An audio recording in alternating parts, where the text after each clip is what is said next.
disapprove of what you have to say, but I will defend to the death your right to say it. Evelyn Beatrice Hall. Congress should not impose regulations onto social media companies. Many people have taken to social media in recent years to express their opinions and to have discussions on what they believe in. First, I will talk about freedom of speech. Second, I will talk about business and government being separate entities.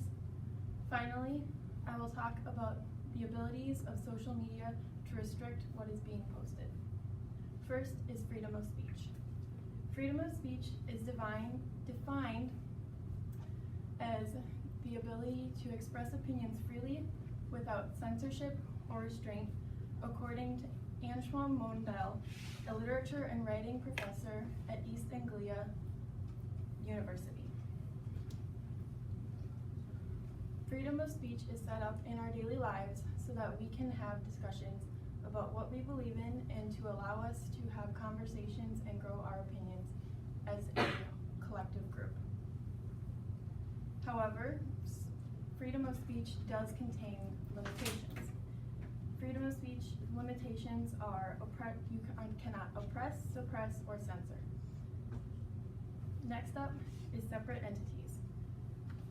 Business and government are meant to be separate and not connected at all. Government cannot have control over what business does, with a few exceptions.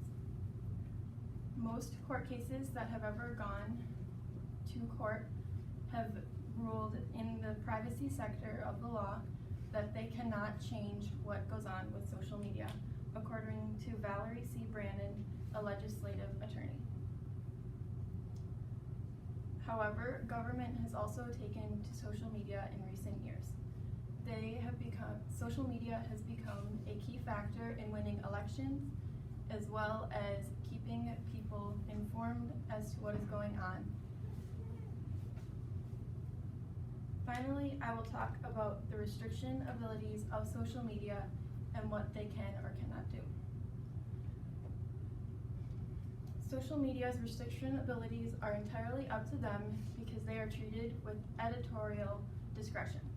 Editorial discretion allows them to be treated as though they were a magazine or a journal and gives them the ability to publish what they want and to take down or remove what they don't want. However, the government can change their view as to how they view the social media companies, and it will allow them to put more regulation onto what social media can and cannot do. The first way that they can do that would be to change their status to be a state actor. If they were a state actor, they would be entirely up to whatever the government sets for regulation. They can do as strict of regulations onto social media companies or as little of regulations onto social media companies. Finally, they can change their viewpoint to analogous.